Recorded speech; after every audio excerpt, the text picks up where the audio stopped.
কিভাবে মামলা করা হয়। ঠিক আছে, তো যারা তোমরা হচ্ছে কোর্ট ভিজিট করছো তারা মোটামুটি মামলা কিভাবে ফাইল করতে হয় তারা দেখছো, কিন্তু আইনে কোথায় আছে জিনিসটা সেটা আমরা আজকে দেখবো। বুঝে গেল? তোমরা তো প্র্যাকটিক্যালি দেখছো তাই না? আচ্ছা, কোর্ট ভিজিট আমাদের সাথে বোধহয় সোনিয়া ছিলা, সোনিয়া আমার সাথে ছিল না কোর্ট ভিজিটের সময়? জি স্যার। হ্যাঁ, বলো তো কোর্ট ভিজিটের সময় কি হয়েছিল? সিভিল মামলা ফাইল হয়েছিল কোথায়? স্যার হইলো কি জানো, জিয়ার না সিয়ার ভুলে গেছি স্যার। আর সোনিয়া আপু অন্য গ্রুপে ছিল। আপনার সাথে ছিলাম না স্যার, আমি কোর্ট ভিজিটে গিয়েছিলাম, আমাদের সাথে আনন্দ পাল স্যার ছিল। ও আচ্ছা, আনন্দ ছিল। জি স্যার। আচ্ছা, এনিওয়েজ সমস্যা নেই, যেই থাকুক না কেন, আমার সাথে কে ছিল?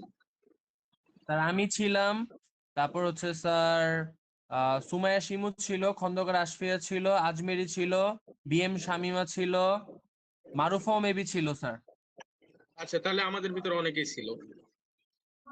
মনে পড়ে একটা একটা অফিসের ভিতরে আমরা গেছিলাম, যেখানে একটা বয়স্ক লোক বসেছিল যার বাড়ি হচ্ছে তোমার সেরেস্তাদারের অফিসে গেছিলাম আমরা। টাঙ্গাইলে। হ্যাঁ, এক লোকের বাড়ি। তো ওই লোকের নাম হচ্ছে সেরেস্তাদা। বেসিকলি ওনার অফিসেই তোমার হচ্ছে মামলাটা ফাইল করতে হয়।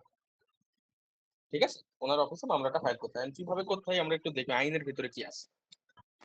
আইনের ভিতরে কি আছে একটু দেখি আমরা। সেটা সবার আগে দেখো তোমরা, আমাদের যেখানে যেতে হবে সেটা হচ্ছে সেকশন 26।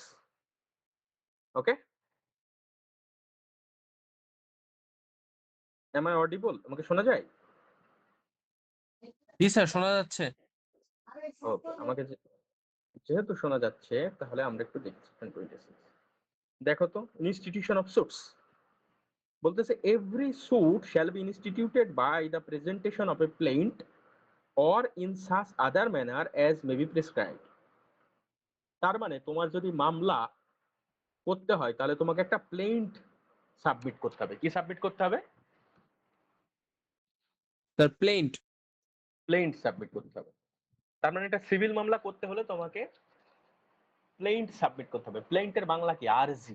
প্লেইন্টের বাংলা কি? আরজি, তাই তো? জি তো স্যার, তার আরজি মানে দাখিল করতে হবে।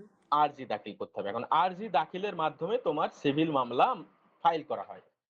এখন সিভিল মামলা ফাইল করার 26 নম্বর সেকশনটা যদি দেখো তাহলে এখানে আবার দুই ধরনের কথা বলা আছে। একটা বলতেছে আপনি প্লেইন্ট সাবমিটের মাধ্যমেও করতে পারেন অথবা in such other manner as may be prescribed, অথবা যদি অন্য কোনো উপায়েও বলা থাকে সেভাবেও করতে পারেন। এখন আমরা যদি এমনি প্র্যাকটিক্যালি দেখি, যারা তোমরা কোর্ট ভিজিটে গেছিলা, ওখানে কি দেখলাম? একটা সিভিল মামলা করার উপায় কি? শুধুমাত্র প্লেইন্ট সাবমিটের মাধ্যমেই করা হয় আমাদের এখানে। অন্য কোনো উপায় কি করা হয় জানো? একটা সিভিল মামলা ফাইল করার পদ্ধতিতে যারা প্র্যাকটিক্যালি দেখছো তারা কি দেখছো? একটা প্লেইন্ট সাবমিটের মাধ্যমেই করা হয়। এখানে যদিও দুইটা কথা বলা আছে যে সিভিল মামলা ফাইল করতে হবে প্রেজেন্টেশন হবে প্লেইন্টের মাধ্যমে, মানে একটা প্লেইন্ট প্রেজেন্ট করার মাধ্যমে, অথবা অন্য কোনো উপায় যেটা আইনে বলা আছে। আমাদের আইনে অন্য কোনো উপায়ের কথা এখনো বলা নেই যদিও। তো তার মানে আমাদের একমাত্র উপায় হচ্ছে কোনটা? প্লেইন্ট। তার মানে যদি পরীক্ষায় প্রশ্ন আসে যে সিভিল মামলা ফাইল করতে হবে কোন মাধ্যমে, তোমরা লিখবা প্লেইন্ট সাবমিটের মাধ্যমে অথবা অন্য যে উপায় যেটা আইনে বলে দিছে, অন্য যে কোনো উপায় যেটা আইনে বলে দেবে। আজ না বললেও আইনে 10 বছর পরেও বলে দিতে পারে যে আপনি এখন আর প্লেইন্টের মাধ্যমে করা লাগবে না, আপনি একটা অনলাইনে আপনার হচ্ছে একটা অ্যাপ্লিকেশন দিয়ে দেবেন, তাও আইন কি বলে মামলা হয়ে যাবে। এমনও তো হতে পারে দুদিন পরে অনলাইন যদি করে ফেলে, মনে করো আরো 10 বছর পরে যদি অনলাইন করে ফেলে, তাহলে আমাদের আইনে এখনই বলে রাখছে যে আপনি প্লেন্টের মাধ্যমেও করতে পারেন অথবা অন্য কোনো উপায়, যে উপায় আসলে আইন আপনাকে বলে দেবে। তাহলে দুদিন পরে মনে করো বা 10 বছর পরে যদি আইন বললো যে এখন থেকে আর প্লেন্ট সাবমিট করা লাগবে না, এখন আপনি একটা অ্যাপ্লিকেশন ফাইল করে দেবেন, ফরম্যাট দিয়াই থাকবে, সেই অ্যাপ্লিকেশন দিলে আপনার মামলা ফাইল হয়ে যাবে, সেটাও তখন হবে। বোঝা গেল?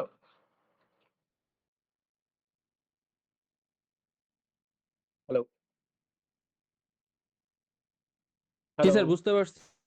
হ্যাঁ, তো তার মানে মামলা করার জন্য আমাদের 26 নম্বর সেকশনে যেটা বলতেছে, আপনি প্রতিটা মামলায় আপনাকে একটা প্লেইন সাবমিটের মাধ্যমে করতে পারেন অথবা অন্য যে কোনো উপায় যেটা আপনাকে আইন বলে দেবে। এখনো আইন আমাদের যেহেতু বলে দেয় নাই, তার মানে আমাদের এখন প্লেইন্টের মাধ্যমেই মামলাটা সাবমিট করতে হয়। আর প্লেইন্টের বাংলা হচ্ছে কি বলতো? আরজি। প্লেইন্টের বাংলা কি? আরজি। আচ্ছা, এখন আমরা একটু দেখি সিপিটির যে ফার্স্ট শিডিউল, এটার ভিতরে আপনার একটা জরুরি জিনিস আছে। এখন আমরা চলে যাব মামলাটা কিভাবে সাবমিট করতে হয়। আমরা কোথায় যাব? আপনাদের নিয়ে যাব আমি হচ্ছে অর্ডার 4। অর্ডার কি 4। এই যে দেখেন, এখানেও একই কথা বলা আছে না? Every suit shall be instituted by presenting a plant.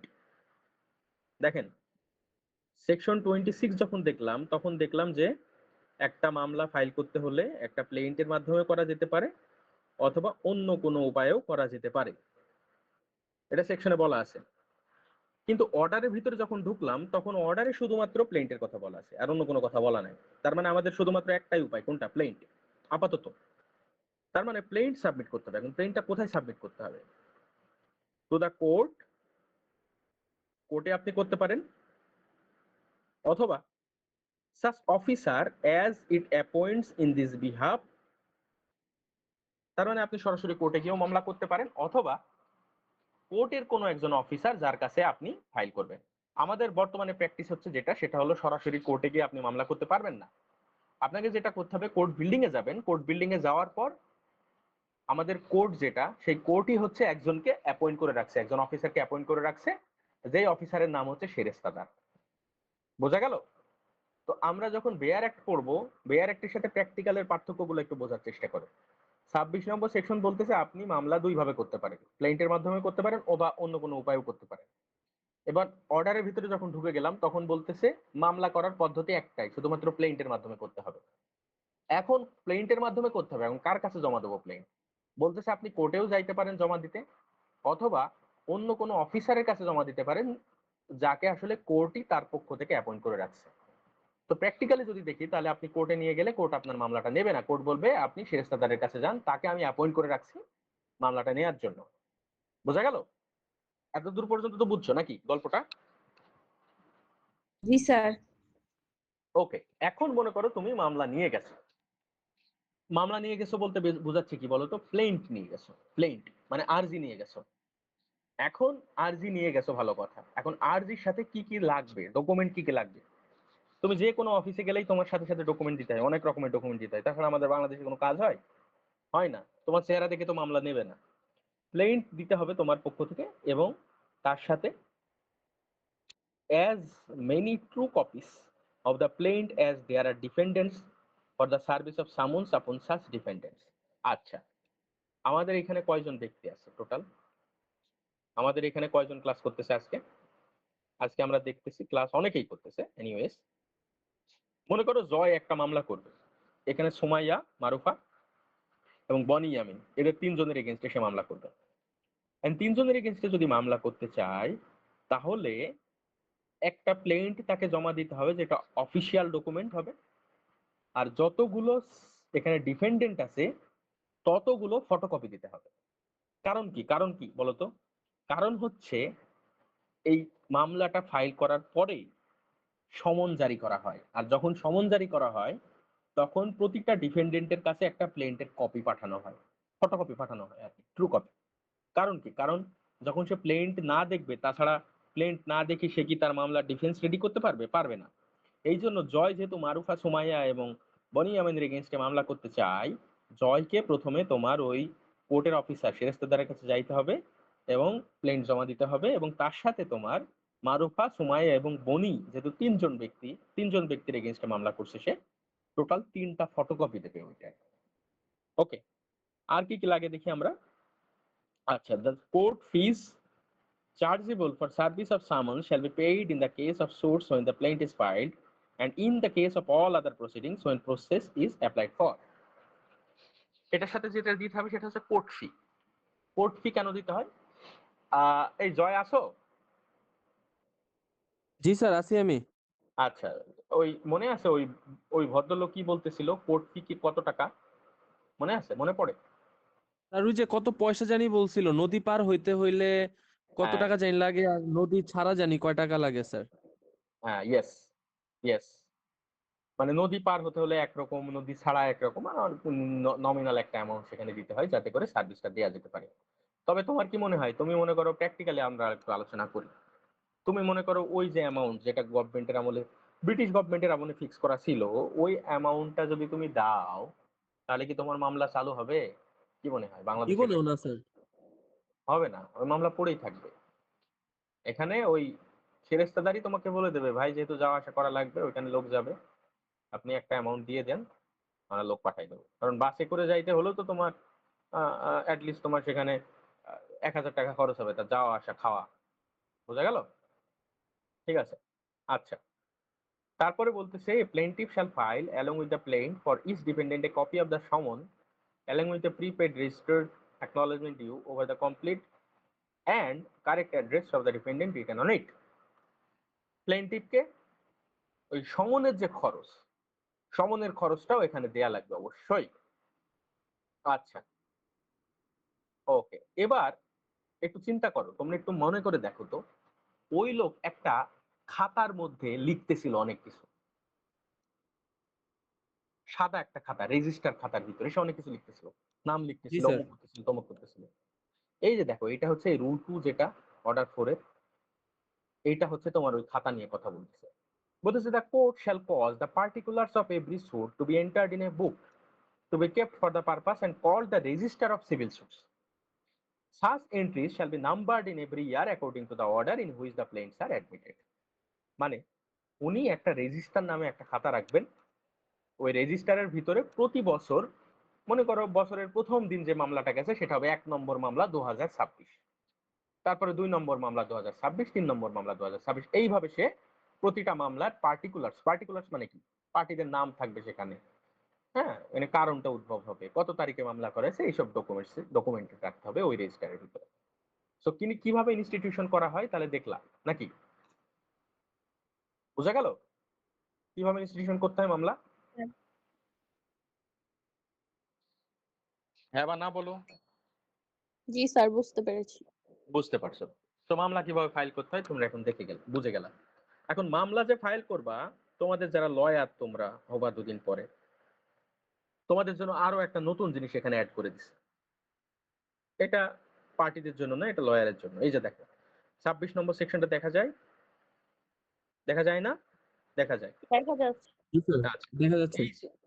এই অংশটা মার্ক করে রাখছি আমি, দেখো তো, দেখো তো, দেখা যায়? জি sir. In every plaint, in every plaint, প্রতিটা প্লেন্টেই fact shall be proved by affidavit. তার মানে এখন প্রতিটা মামলাতেই প্লেন্ট সাবমিট করার সাথে সাথে একটা এফিডেভিটও জমা দিতে হবে। এটা আগে ছিল না, এটা নতুন অ্যামেন্ডমেন্ট হয়েছে। এই যে দেখো, দেখা যায় 2026 সালে অ্যামেন্ডমেন্ট হয়েছে এটা। আর আমাদের বইয়ে নাই, এই জন্যই খুঁজতেছিলাম। হ্যাঁ, উইথ ইফেক্ট ফ্রম 8 মে 2025, 2025-এর 8 মে থেকে তোমার এই জিনিসটা অ্যাড করে দিছে। এখন তোমার সিভিল মামলা করতে গেলে প্লেন্ট দিতে হবে, প্লেন্টের সাথে যতগুলো ডিফেন্ডেন্ট আছে ডিফেন্ডেন্ট সংখ্যা অনুযায়ী ফটোকপি দিতে হবে, সেটা আমাদের প্রসেস ফি যেটা মানে সমনের জন্য যে খরচ সেটা দিতে হবে, এবং তার সাথে একটা অ্যাফিডেভিট জমা দিতে হবে। বোঝা গেল? আর এটা কোন 26-এর বলো। সাথে অর্ডার 4টা মিলিয়ে পড়তে হবে? ইয়েস, সেকশন 26 এর সাথে অর্ডার 4 মিলিয়ে পড়তে হবে। হ্যাঁ, তো এতটুকু আমরা আজকে পড়ছি। তো এতদিন পর্যন্ত কি কি জিনিস আমরা পড়ছি একটু রিক্যাপ করি। হ্যাঁ, এতদিন পর্যন্ত আমরা প্রথম যে জিনিসটা পড়ছি সেটা হলো তোমার সেকশন 6। সেকশন 6 এ কি ছিল জয়? পিকিউনারি জুরিডিকশন, মানে অর্থনৈতিক ক্ষমতা। সেকশন 6 এর পরে পিকিউনারি জুরিডিকশন কত সেটা জানার জন্য আমাদের চলে যেতে হলো সিভিল কোর্টস অ্যাক্টে। Civil courts sir. অ্যাক্টে সেকশন 17 এবং সেকশন 18 এবং 19 18, দেখলাম। 19। এই যে সিভিল কোর্টস অ্যাক্ট, এই যে অর্ডিনারি জুরিডিকশন চ্যাপ্টারটার ভিতরে 18 এবং 19 দেখছিলাম আমরা। এগুলো মার্ক করে রাখবা, ঠিক আছে? ওকে, তারপরে আমরা পিকিউনারি জুরিডিকশন যখন জেনে গেলাম, তখন আমরা চলে গেছিলাম সাবজেক্ট ম্যাটার জুরিডিকশন জানতে, মানে কোন কোন ক্ষেত্রে সিভিল মামলা হবে, কোন কোন ক্ষেত্রে সিভিল মামলা হবে না, সেটার জন্য আমাদের সেকশন 9-এ যেতে হয়েছিল। সেকশন 9 এর সাথে আমরা একটু ফ্যামিলি কোর্স অ্যাক্টের সেকশন 5টা মিলাই পড়ছিলাম, তাই না? মিলাই পড়ছিলাম।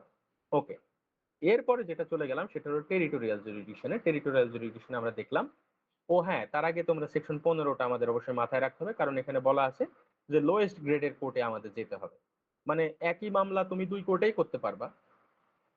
লাইক তুমি সিভিল কোর্ট অ্যাক্টের অনুযায়ী টোটাল 5টা কোর্ট আমাদের, তুমি ডিস্ট্রিক্ট জাজ কোর্টেও যাইতে পারো, জয়েন্ট ডিস্ট্রিক্ট জাজ কোর্টেও যাইতে পারো। মনে করো 1 কোটি টাকার মামলা, তখন তোমাকে জয়েন্ট ডিস্ট্রিক্ট জাজ কোর্টে যেতে হবে, কারণ 15 নম্বর সেকশনে বলে দিছে যে তোমাকে লোয়েস্ট গ্রেড থেকে শুরু করতে হবে।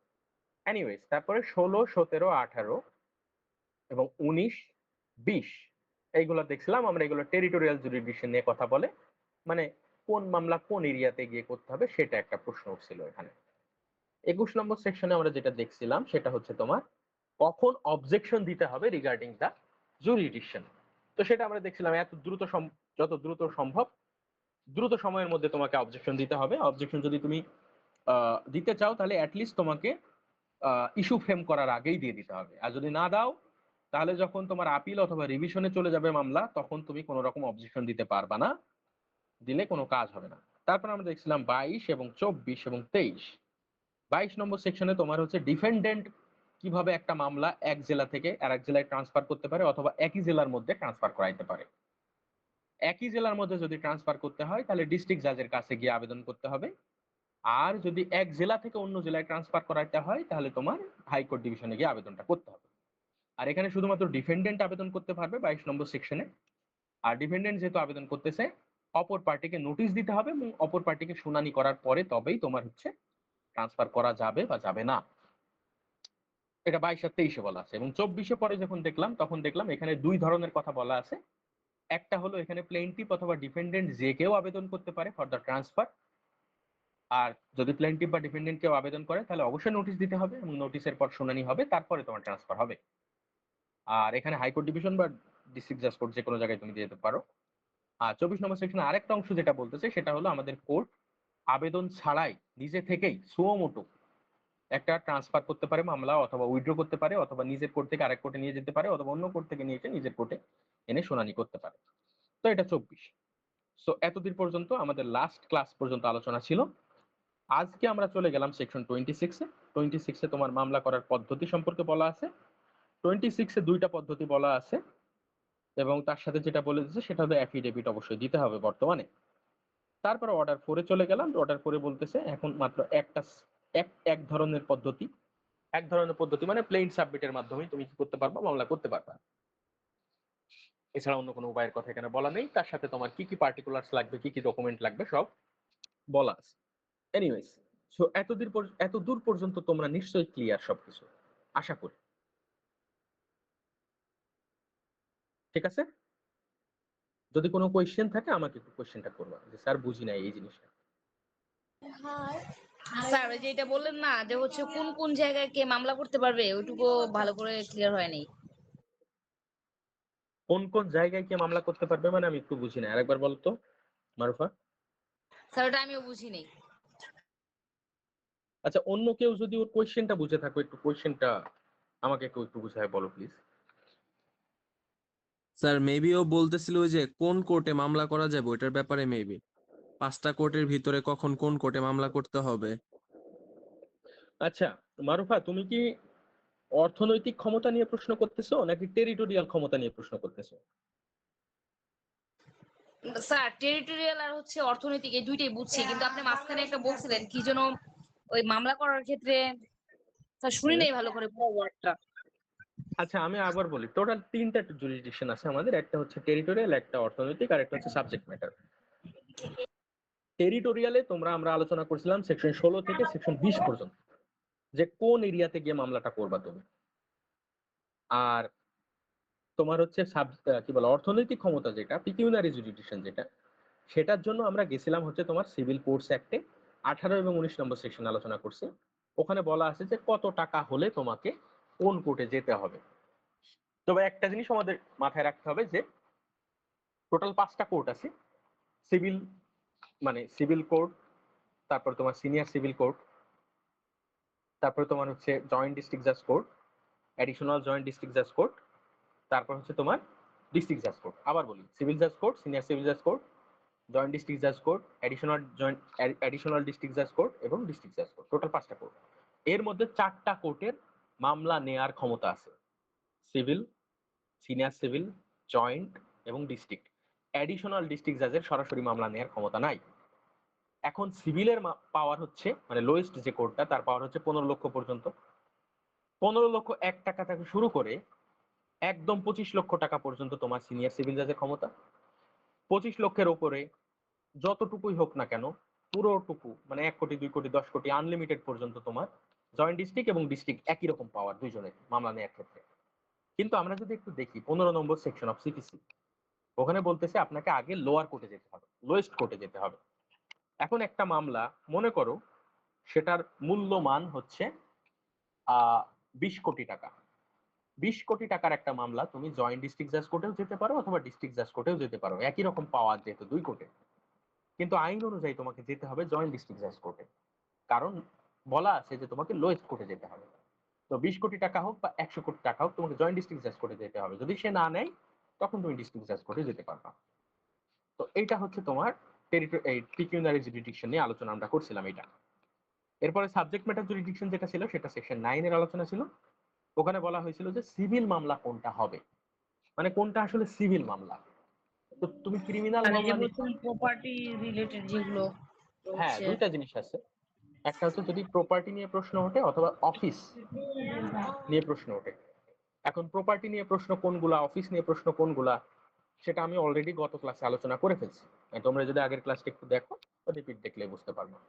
এর বাইরে আর কিছু এখানে বলা নেই। আর আজকে যেটা আলোচনা করলাম সেটা হচ্ছে তোমার কখন, মানে তুমি মামলা নিয়ে গেলে কোন জায়গায় নিয়ে যাবা মামলাটা। এতদিন তো সবকিছু জেনে গেছে, এখন কোর্টও চিনে গেছে আমি। কোর্টের ভিতরে গিয়েও তুমি অনেক সময় বাধাপ্রাপ্ত হতে পারো, কারণ কি সরাসরি কোর্টে মামলা করা যায় না। যদিও আইনে বলা আছে কোর্টে অথবা কোনো অফিসারের কাছে যাইতে পারবেন, কোর্ট কর্তৃক অ্যাপয়েন্টেড। বাট আমাদের প্র্যাকটিক্যালি যদি দেখি, সরাসরি কোর্টে মামলা তুমি নিতে পারবা না, তোমাকে যেতে হবে একজন কোর্ট অ্যাপয়েন্টেড অফিসার বা সেরেস্তাদারের কাছে, এবং সেখানে গিয়ে অবশ্যই তোমাকে ডকুমেন্ট নিয়ে যেতে হবে, যতগুলো ডিফেন্ডেন্ট আছে ততগুলো ফটোকপি। আর হচ্ছে প্রসেস ফি, যেটা আমাদের মামলার সমন দেওয়ার জন্য যত খরচ লাগবে সেটা তোমাকে দিতে হবে। তো অল দোজ থিংস আমাদের অর্ডার 4 এর ভিতরে বলা আছে। তারপরে যখন তুমি সবকিছু ডকুমেন্ট জমা দিবা, উনি একটা খাতার ভিতরে একটা সবকিছু লিখবেন, যেটাকে বলবে রেজিস্টার বই। ওই রেজিস্টার বইয়ে তোলা হলে তখন বলা হবে যে মামলা ঠিক মতো রেজিস্ট্রেশন হয়েছে বা মামলা কি হয়েছে বলো তো, ফাইল করা হয়েছে। বুঝা গেল? স্যার ওকে, বাকিদের কোনো প্রশ্ন আছে? স্যার বাংলা পিডিএফটা দিয়ে দিলে পড়তে আরো ইজি হতো। আচ্ছা, আমি বাংলা পিডিএফটা এখনো রেডি করতে পারি নাই, বুঝছো? এই যে বৃষ্টি টিষ্টি ছিল, আমার ল্যাপটপটা একটু অকেজো হয়ে গেছে। আমি আশা করি কালকের মধ্যে দিয়ে দেবো। আমি ল্যাপটপটা সারাইতেই পারি নাই, নাহলে তোমার রেডি করে টোটাল 3টা ক্লাসে যা যা আছে আমি যে জিস্ট করলাম না এখন, এটাই তোমার বেসিক্যালি আমি বাংলায় লিখে দেবো তোমাদের, তোমরা একবার করে দেখলে হয়ে যাবে। আর এর বাইরে থেকে প্রশ্ন হবে না। স্যার সেকশনের সাথে অর্ডারটা সাথে একটু পাশে ইনক্লুড করে দিয়েন। হ্যাঁ হ্যাঁ হ্যাঁ, একদম অর্ডার সেকশন মিলাই আমি লিখে দেবো, চিন্তা করার দরকার নেই। ঠিক আছে? স্যার আচ্ছা। আপনি হচ্ছে এই যে বলছিলেন না যে একটা মামলার ক্ষেত্রে যদি ওই কেসের মধ্যে যদি সিভিল এবং ক্রিমিনাল দুইটা ইস্যুই থাকে, হুম হুম হুম। তার সেক্ষেত্রে হচ্ছে সাবজেক্ট ম্যাটারের ক্ষেত্রে স্যার আমরা কি আগে হচ্ছে সিভিলের এটাই তো দেখবো না? যদি সিভিল মামলার ক্ষেত্রে যদি এটা যদি হয়, যদি ক্রিমিনালের কোনো হচ্ছে অকারেন্স ঘটে, তখন তো স্যার এটি আগে বিবেচনা হবে নাকি?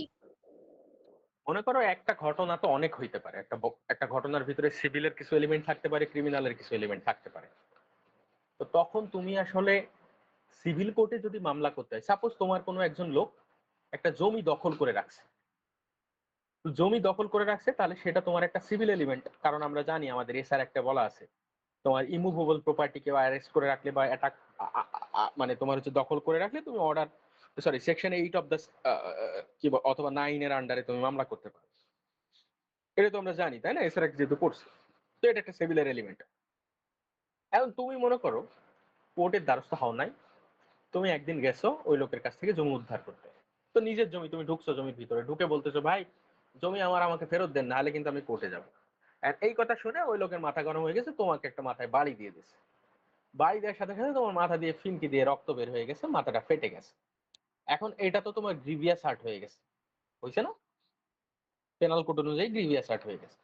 আর পেনাল কোড অনুযায়ী যেহেতু গ্রিভিয়াস অ্যাসার্ট, তুমি এখন কি করবা? তোমার কাজ হবে জমি উদ্ধার করার জন্য তুমি সিভিল কোর্টে মামলা করবা according to section 9 or section 8 of the SR act.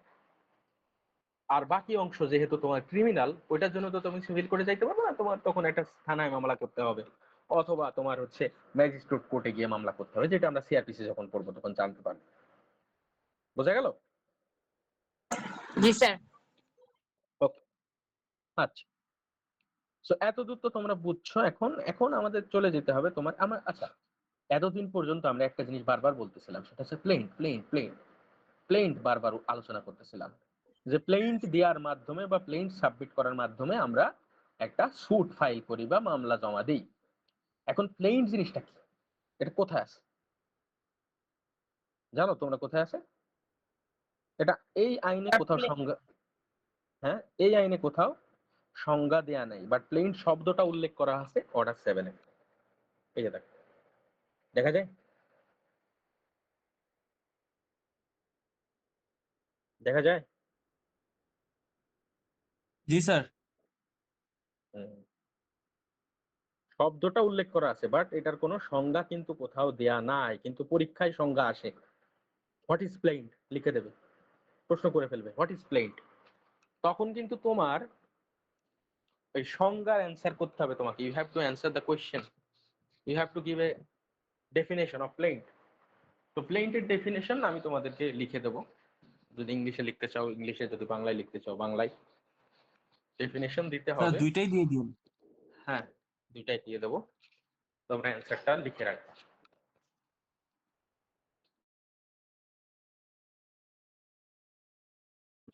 Okay, so প্লেন্টের সংজ্ঞা কিন্তু পরীক্ষায় বারবার আসে। তো তোমাদের আমি সংজ্ঞা দিয়ে দিলে তোমরা ওটা ওখান থেকে দেখে লিখে নিও। এখন প্রশ্ন উঠলো যেটা, সেটা হলো প্লেন্টের কথা বলা আছে আমাদের অর্ডার 7। তো প্লেন্ট আসলে জিনিসটা কি? প্লেন্ট হচ্ছে একটা দরখাস্ত। কি? একটা দরখাস্ত, একটা দরখাস্ত। প্লেন্ট হচ্ছে একটা দরখাস্ত। মনে করো তুমি কারোর বিরুদ্ধে যদি মামলা করতে চাও, তাহলে তোমার একটা দরখাস্ত জমা না দিলে কি, লিখিত জমা না দিলে কি তোমার মামলা নেবে বা তোমার কথা শুনবে? না স্যার। শুনবে না। তো তোমাকে একটা লিখিত দরখাস্ত করতে হবে। So plaint is an application or a written application which is filed in a civil court for the purpose of instituting a suit. মানে বাংলায় যদি বলি, প্লেন্ট হচ্ছে একটা দরখাস্ত, এটা লিখিত দরখাস্ত, যেটা আসলে একটা সিভিল কোর্টে গিয়ে ফাইল করা হয়, যাতে করে একটা মামলা বা সুট বা মোকদ্দমা জারি করা যায়। বোঝা গেল বাংলায় যদি বলি? আচ্ছা, প্লেন্ট প্লেন্ট দেখতে কিরকম? দেখছো কখনো একটা প্লেন্ট?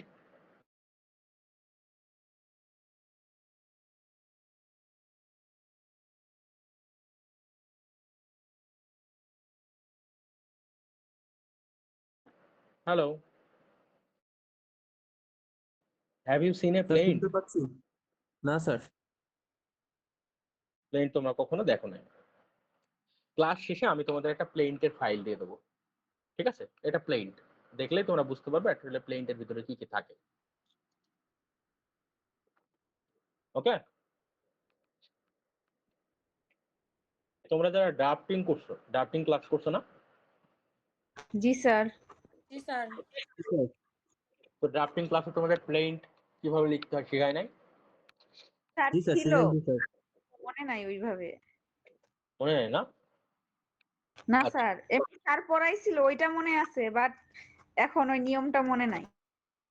আচ্ছা, প্লেন্টের ভিতরে কি কি থাকে দেখো। প্লেন্টের ভিতরে সবার উপরে থাকে কোর্টের নাম। কার নাম? স্যার কোর্টের নাম। কোর্টের এই নাম। কোর্টে মামলাটা করবো সেই কোর্টের নাম। তুমি যে স্যার কোর্টে এটা একটু মামলা, মনে আছে অবশ্য। এটা ডাইন একটু সাইডে মনে আছে? লিখতে হয়, বাম সাইড থেকে শুরু করতে হয়, নামগুলো ডাইন সাইড থেকে শুরু করতে হয় উপরে কর্নারে। তাই? এই তো সবার। তো কোর্টের নাম লেখা হয়, মানে কোর্টের নাম কেন লেখা হয়? তুমি যে কোর্টে মামলা করবা সেই কোর্টের নাম যদি না লেখো তাহলে হবে? হবে না তো। In the court of joint district জাজ এরকম করে লেখা হয়, বুঝছো? In the court of joint district জাজ ঢাকা। আচ্ছা, এই যে স্যার প্লেনটা। আপনার স্ক্রিন তো দেখা যায় না স্যার। আরে দাঁড়াও বাবা, আগে খুলতে দেবা তো। এখন তোমাদের আমি স্ক্রিন ওপেন ওপেন করে চালু করলে তো মুশকিল, কত কিছু থাকতে পারে স্ক্রিনের ভিতর। নাও এবার দেখো, দেখা যায়? জি স্যার। নাও, সবার উপরে কি লেখা? In the court of joint district জাজ ঢাকা, মানে ঢাকার 5 নম্বর জয়েন্ট ডিস্ট্রিক্ট জাজ কোর্টে সে মামলাটা করতেছে। মামলাটা, এটা লেখা অবশ্যই জরুরি, এই জিনিসটা দিতেই হবে। আইনে বলেই দিছে এই জিনিসটা থাকা লাগবে। আইনে কোথায় বলছে? কি মনে হয় আইনে বলছে না বলে নাই? আন্দাজে বলতেছে আমি। আইনে বলছে, দেখো, এই যে দেখো, সবার আগে কি থাকতে হবে? The name of the court. The name of the court, কোর্টের নাম তুমি লিখলা, ঠিক আছে? তারপর কি বলতেছে? The name, description and place of residence including phone number or mobile number, national ID card and email address if any of the plaintiff. প্লেনটিফ মানে কি? যে মামলাটা করতেছে তার সমস্ত ডকুমেন্ট দিতে হবে, নাম টাম, নাম দাম, অমুক তমুক দেওয়া লাগবে না?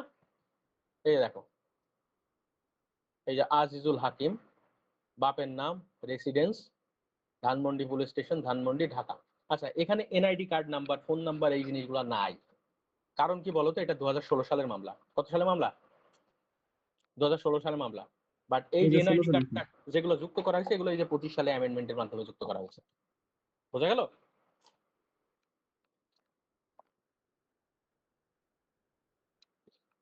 বুঝছো? তার আগে জিনিসগুলো জি ছিল স্যার, না। বুঝতে পারছি। তারপর ডিফেন্ডেন্টের নাম ঠিকানা, স্বাভাবিক কথা। ডিফেন্ডেন্ট কে? এই যে আজিজুল হাকিম, যার বিরুদ্ধে মামলা করছে, জিয়াউল হাসান এবং সাব রেজিস্ট্রারের নামে। ওকে, আচ্ছা আচ্ছা, এখানে যেটা বলছে, what the plaintiff or defendant is a minor or a person of unsound mind, a statement of that fact. আচ্ছা, এটা সব ক্ষেত্রে তো আর হবে না। কিছু কিছু ক্ষেত্রে দেখা যেতে পারে যে মামলা করতেছে সে মাইনর, অথবা যার বিরুদ্ধে মামলা করতেছে সে মাইনর, তখন সেটা ওই প্লেন্টের ভিতরে লিখে দিতে হবে যে যে মামলা করতেছে সে একজন মাইনর। আচ্ছা, তারপরে দেখো, the fact constituting the cause of action and when it arose. এটা খুব ইম্পর্টেন্ট জিনিস, এটা না থাকলে মামলাই নেবে না, মামলা রিজেক্ট হয়ে যাবে। এই যে দেখো, মামলার চরিত্রটা দেখো, দেখো চেহারাটা দেখো। এটা হচ্ছে প্লেন্ট, এই 8 পেজের একটা প্লেন্ট, ঠিক আছে? 8 পেজের প্লেন্ট, দেখা যায়? জি জি। স্যার। আচ্ছা, এই দেখো, এই যে মেইন যে স্টেটমেন্ট, এই স্টেটমেন্টগুলোর ভিতরে লিখতে হবে যে কবে মামলার কজ অফ অ্যাকশন অ্যারাইজ হয়েছে এবং কিভাবে অ্যারাইজ হয়েছে। কজ অফ অ্যাকশন অ্যারাইজ হওয়া মানে কি বলো তো? আচ্ছা, মনে করো তোমার জমি কেউ দখল নিয়ে নিছে এত তারিখে, অমুক তারিখে তোমার জমি কেউ দখল দিছে, তার মানে কি ওই দিনই তোমার কজ অফ অ্যাকশন অ্যারাইজ হয়েছে। এবং ওইটা অবশ্যই অবশ্যই তোমাকে কি করতে হবে বলো তো?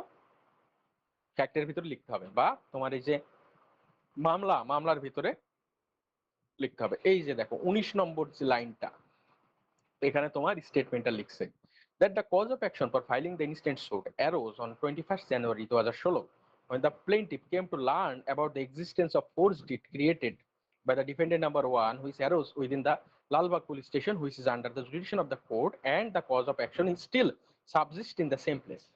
তার মানে তোমাকে বলতে হবে কবে কজ অফ অ্যাকশন অ্যারাইজ হয়েছে এবং কিভাবে হয়েছে। বললো কি কিভাবে হয়েছে? ওই বলতেছে না যে যেদিন ফোর্স ডকুমেন্টটা ফোর্স করা হয়েছে সেদিনই কজ অফ অ্যাকশন অ্যারাইজ হয়েছে। বোঝা গেল? আচ্ছা আচ্ছা, এবার দেখো, the fact showing that the court has jurisdiction. এই যে দেখো, আমরা 16 নম্বর যখন 16 থেকে 20 পর্যন্ত পড়ছিলাম তখন দেখছিলাম না কিভাবে টেরিটোরিয়াল জুরিসডিকশন থাকে একটা কোর্টের।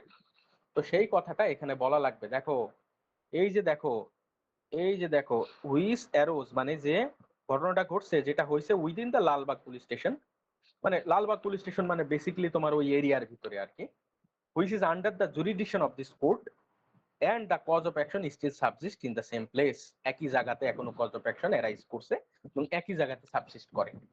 সো আমরা দেখছিলাম, মনে করে দেখো তো 20 নম্বর সেকশনে কজ অফ অ্যাকশন যেখানে অ্যারাইজ হয়েছে অথবা ডিফেন্ডেন্ট যেখানে বাস করে সেখানে তুমি মামলা করতে পারবা। সো কজ অফ অ্যাকশন যেখানে অ্যারাইজ হয়েছে সেটা যদি তুমি না বলো এবং ওই কোর্টের জুরিডিকশন কোথায় আছে সেটা যদি তুমি না বলে দাও তাহলে কিন্তু তোমার মামলা নেবে না, কারণ এটা আইনের ভিতরে বলা আছে যে প্লেইনটে কি কি থাকতে হবে। তার মধ্যে একটা হচ্ছে তোমার কবে কজ অফ অ্যাকশন অ্যারাইজ হয়েছে এবং কোথায় হয়েছে, এবং এই যে কোর্টের যেখানে জুরিডিকশন আছে মামলাটা নিয়ে আর সেটাও তোমাকে উল্লেখ করতে হবে। বোঝা গেল? জি স্যার, বুঝতে পারছি।